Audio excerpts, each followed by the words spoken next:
Joining us now with stories trending around the world is Vimbai Muchinhiri Ekpeyong, our Zimbabwean Niger wife, whose president is trying to remain in office beyond 2030, after the age of 83. As usual. No? Even the man that was challenging him, the man died very conveniently last week.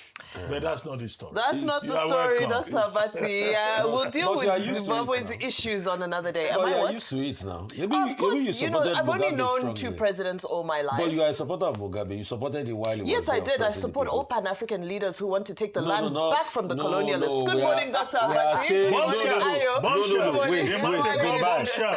You supported him with his atrocities. I was killing the people and all of that. It's not support Pan-African leaders. Say it the way it is. You supported with his atrocities and gushy grace, and that they were making life difficult for the people. You supported the bad candidate.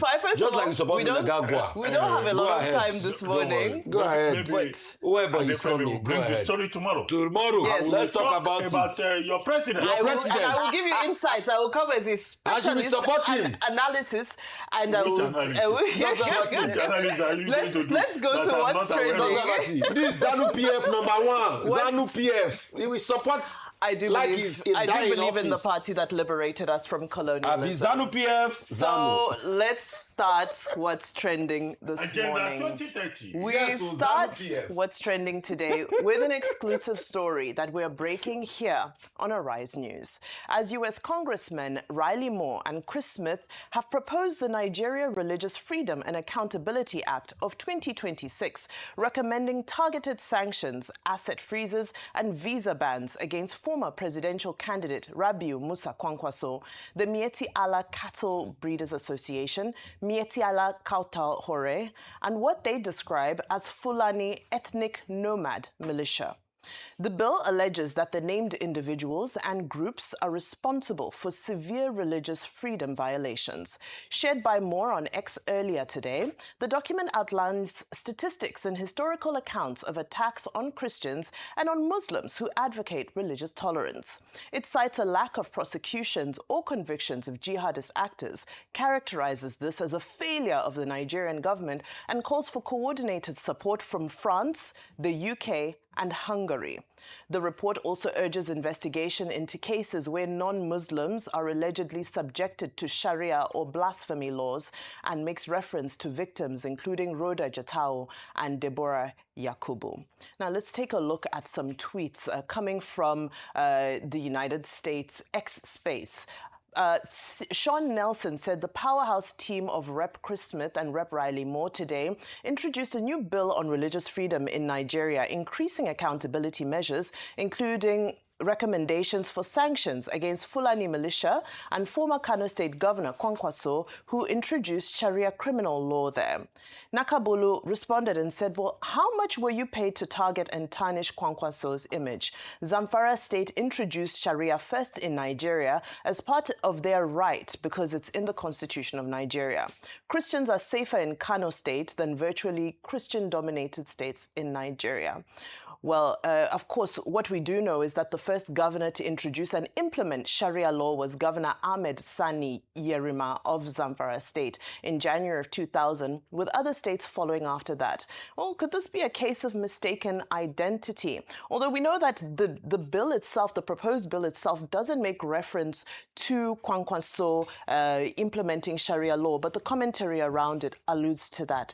So it's a very huge development, because there have been several threats about naming people and outing people.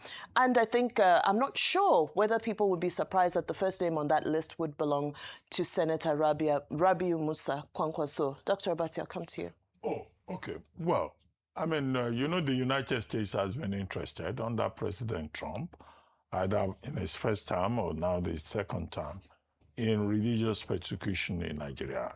Ditto, the Department of State of the United States, also the Department of Justice, and also now you have the African Command being involved, with President Donald Trump carrying the flag and saying there is religious persecution in Nigeria. The federal government of Nigeria has made considerable effort in that direction to say that Nigeria is a secular country and that whereas there is insecurity in the country, there is no such thing as religious persecution. So that's the background. And now, over the years, Nigerians have been saying, name the persons. Before now, there was an attempt, I think, by the United States and also the United Arab Emirates to say that there are certain Nigerians in government and out of government who are funding terrorism. I think also under the Jonathan administration, there was some debate about the admittance at a senior level that, in fact, there were saboteurs inside the government. Now we have reached an interesting point whereby the United States House of Reps, Representative Chris Smith, I think he's 73 years old, the two oldest persons in the House of Reps in the U.S. He's been there since 1978, representing the 14th District of New Jersey. And then you have Congressman Riley Moore, also now, proposing a bill, and they are now saying that, one, the United States Congress should declare the Katauri, Miyetti Allah Katauri, should declare it a terrorist organization, and also Miyetti Allah itself, which is the principal, home body, should be declared. And then they have now, in that contest, named certain persons, and it is the name of Senator, former Governor Dr. Rabiu Musa Kwankwaso, flag bearer in the last general elections of the NMPP that has been mentioned. And then Makban, there's a group called Makban. Fulani ethnic nomads have also been named. Well, this matter has to go before the Congress, and they've indicated penalties that such persons will be declared as terrorists. Such persons will not be allowed to go anywhere near the United States of America. So it's a developing story. The matter will still go to Congress. It will be debated. But what you can say is that with the involvement of both Congressman Chris Smith and Riley Moore, this may be an outcome of the various visitations to Nigeria and the interactions with the Nigerian authorities. But we on our own at this table cannot reach a conclusion and say, oh, these persons, these groups, have been so properly identified. So there will be also negotiations, discussions at the binational level. Absolutely. Ayo, your take on this okay, very so this important is a huge story. And it's come up from, there's a journey towards this point. Starting off, of course, very significantly, amongst the other things that have happened, that infamous post by President Donald Trump, which then triggered a chain of reaction. Obviously, from the Nigerian end, efforts that have been made to convince the U.S. government that there's no Christian genocide happening has not seemed to yield much fruit, because the conclusion of this bill is that there is Christian genocide happening. In fact, before we talk about the main thrust of the story, which is the naming of some of the people they've identified to institute the Magnitsky Agreement Act, which includes asset freezing. It's not just visa bans, it's also asset freezing, and also this would have an implication for them beyond the United States of America. In fact, in this bill, some of their partners are mentioned, the United Kingdom, as well as others are mentioned, and they might, France, some of them might also decide to take on the same action. But I think beyond that is how detailed the report's about. 12-page bill. The preamble was to give details to the extent of the investigation that they did, including the congressional hearing, the fact that both Christian and moderate Muslims have been killed, the fact that some of them who opposed these things were targeted, were kidnapped, and were killed. So a lot of detail in the work that they did, and then the conclusion around what ought to be done, including the naming of these people. All through this journey, let me call it that. What I've been insistent on is that I wish that Nigeria took the lead on this, because it is quite sad that we're now referring to or depending on the United States to tell us what is happening in our country and what ought to be done. I want to almost say the audacity of one sovereign to interfere in the... In fact, what they've cited as an example is that it's a threat to U.S. national security, and that's why they've taken an interest in this matter. But it should be more of an interest for Nigerians. But I think we can't even begin to decide whether or not there's Christian genocide in the first place before we decide to begin to take action in that regard. So that's my first point. The second point then I would then talk about would be what would be the implication of this naming of these individuals, of these people. I agree with Dr. Bati not to jump the gun, because I would like to understand the reasoning behind, because they didn't actually give a clear reason why he in particular was identified. And I'm glad that you drew in the Sharia law, because they mentioned it in this bill, that the Sharia law, blasphemy law was, part of the discrimination against Christians and some people living in this area. So a few things around there. There are nuances, there are contexts that were not contained in this particular bill. But most importantly, what I'm calling for the Nigerian government at this point, can we take a lead on this? If there are indeed people who are killed because of their faith, can we do something about it? Can our senators, and this is where we call the National Assembly, can they do something about it? Their counterparts in the U.S. have gone ahead to present their own report and made recommendations, and a bill has been passed. Can we do something about it back home? And finally, I'll rest on this point that, most importantly, can we now, they've accused, one of the charges brought against Malami is the fact that he didn't do anything about the list that was brought before him, and making that renewed call, that can we also identify the terrorist financiers or supporters or backers in Nigeria and do something about it? Exactly. That's what I would say. And it's sparking another conversation that we had in the beginning, which is that, is the Nigerian government collaborating with the United States as equals, or are we cooperating, meaning there's some form of coercion happening for us to sort of, agree to the terms that are being set out? Because it does seem like the United States is taking the lead. And the Pentagon, in a related development, the Pentagon is sending about 200 troops to Nigeria in the coming weeks to help train its military to fight Islamist militants. This is weeks after President Trump criticized the country for failing to shield Christians from terrorist attacks. Now, this is according to a U.S. official who spoke on Tuesday. The troops will augment the small team of U.S. forces. You remember we'd spoken about the small team who have been in the West African nation for weeks, assisting local soldiers with identifying potential terrorist targets for strikes using American and Nigerian intelligence. This is what the official said, who spoke on the condition of anonymity and was discussing operational matters. The new troops, whose impending deployment was reported by the Wall Street Journal, will be assigned to locations across the country to provide troop training and technical expertise. The U.S. troops, it is reiterated, will not be involved in combat operations. This is according to the official who spoke on this matter. An exclusive that was released by Wall Street Journal, of course, has now been widely circulated. But, Rufai, just to put these issues together, now we're seeing names, there are lists. Some people are arguing that, why are we nitpicking this one name on the list when there's several governors? If it's about Sharia law, there's several governors who implemented it. If that's the context, what is the context? Give us the detail and give us your evidence as well. A lot of things have gone awry in Nigeria, and we remember the conversations around Sharia law sprung up, in the late 2000s. And we knew there were going to be a lot of blowbacks, and we're beginning to see the blowbacks now today. So it's not today that we've been talking about this. For what it's worth, those that say, there should be Sharia law in parts of this country, if we also now make the argument that can we also have canon laws in some parts of the country, they will say no, straight away.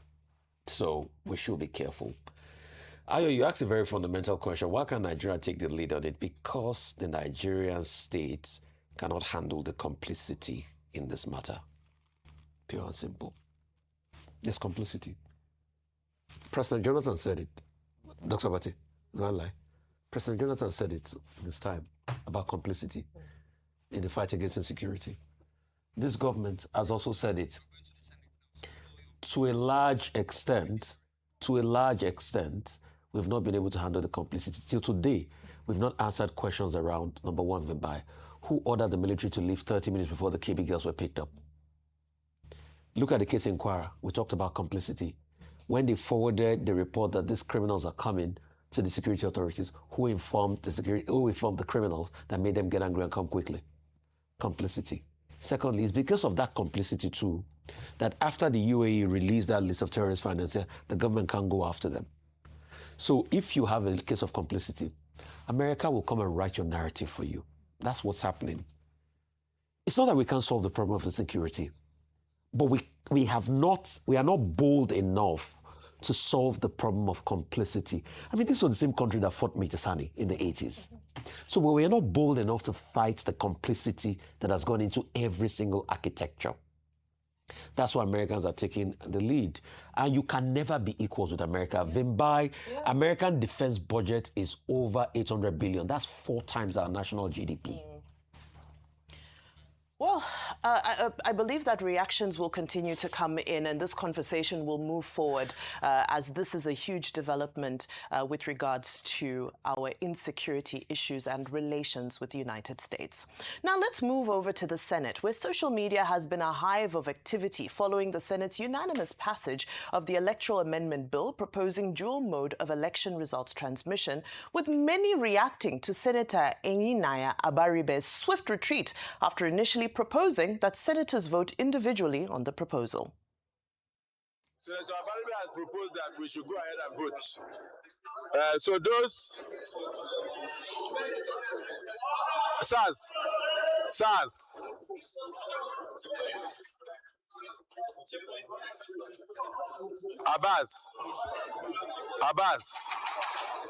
Abbas, Osho, Baba.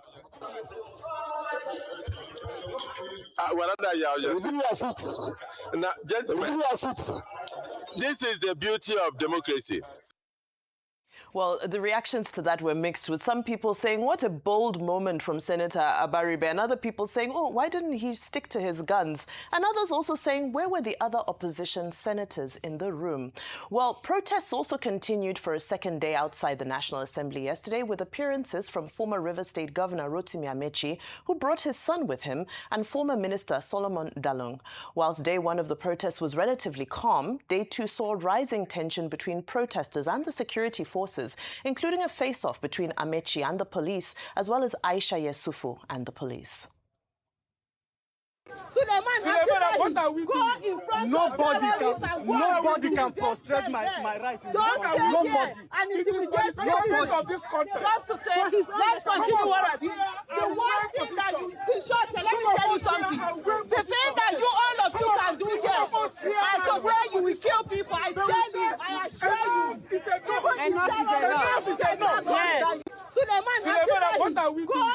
Nobody can. However, we're going to round up what's trending on a much lighter note. We head to River State, where the state governor, Siminalayi Fubara, assured the press on Tuesday that the new Port Harcourt Ring Road project will be finished by October this year. The governor made these comments after inspecting the road's progress, where he also sparked mixed reactions on social media when he stated that his oga, or his boss, the FCT Minister Nyesom Wike, assured him that finishing the road will earn him favor with the people of the state. Let's take a look. For me, this project is very important, considering the person who conceived it, my Oga, Honorable Minister. He had a very big vision. He believed that if I achieve this project at record time, Rivers people will be happy with me. So I also, notwithstanding whatever is happening, it is also my wish and my struggle to ensure that that wish comes to be. Well, these comments illustrate this unique dynamic between Wike and Fubara, with the Rivers governor still appearing to refer to him on key projects, including with this road that's expected to cut across 5 local government areas of the state. My Oga has instructed me. Let me give you my quick opinion. Yeah. 2 of them, President Tinubu is playing 2 of them as a game. Now, if we call him his Oga because President Tinubu has helped them to avert his impeachment based on the report we got. If there's fire on the mountain again, they don't agree again tomorrow, he will call him names again. So all of this, the fight is in the interest of President Tinubu, and he's just playing both of them as yo-yo. I pity both of them. No, but if a man has been your boss, you served him as accountant, right? Yeah. Of the state, and then you served him as SSG. He's your guy. Within our culture, there is a cultural dimension to it. A man that is your boss for life.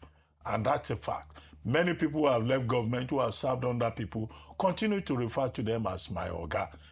That is people who are properly well brought up, not badly brought up children who do not realize or respect seniority. So if he says Wike is his oga, it's a fact in terms of the relationship between them. Government, however, is a continuity. If he says he wants to complete a project, that is what we expect. Because money has been expended on that project, we don't expect that he will abandon it because of whatever personal differences he may have with his former boss. For life, Wike will be his boss. So acknowledging that, I don't see why that is a story, really. Dr. Bati, sometimes it's not forever. Things change. Forever. Things change. Situations change. Oga today can be followed tomorrow. But your guy is your guy. No, but just giving him the respect because when things were there's one song called Ogana Man. No, Dr. Bati, you see, that's why we say we should be balanced. When things were not good, this was the same man abusing Wike. He was not referring to him as God bless you, Ayo. So what he's just doing here is just to demonstrate the fact that the meeting they went for in Abuja, that's just it. He doesn't do that too. Shall we agree to disagree? Let's agree to disagree. No, but I was thinking at the time. We should not have a Portuguese parliament. Yeah. Now, look, Colombia parliament. when somebody is your boss, he's your Are you boss. sure it's not like the And Senate we saw Fubara yesterday? has always referred to Wike as his oga. I do. This is not the first time. So go and fact check. Okay. Go and fact check. He has always referred to him as He has always. Well, Fubara has accepted that Wike is a, what did you say? 001 for life. That's not what he said. We're going to milestones. Ogana was like, Under milestones, where today, February 11, marks exactly 48 years since the 20 Naira note was introduced to the public by former military head of state Olusegun Obasanjo.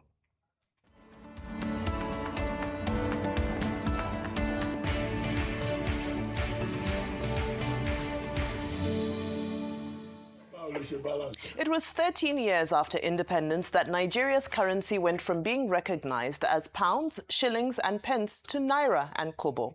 Obasanjo came to power in 1976 and amidst sweeping reforms introduced the 20 Naira note just 1 year later. From the moment it became public, the currency became Nigeria's highest denomination at the time, with its release coinciding with the country's economic strides. It also emerged as a cultural symbol, as it was the first time Nigeria's currency featured its own citizens. On the front was General Murtala Ramat Mohammed, the former head of state, while the back featured Ladi Kwali, a potter from the Gwari region in northern Nigeria, whose dedication to her craft led to global recognition.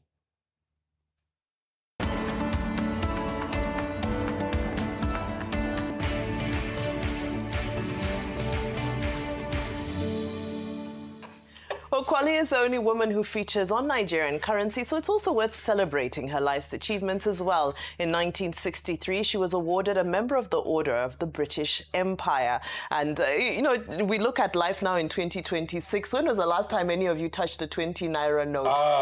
You know? No, I mean, the 20 Naira note is still in It's in circulation, but, you know, what can you do with it? Talk about it, deals more in charge. I have 20 Naira note. You want me to in fact, I have a collection it's of now in the annals of history. I think the story is relevant because this week, you know, and before now, we've been celebrating General Murtala Mohammed, whose image, you know, appeared on that note February 11, right? Yes. 1977. And then it became a polymer note many years later.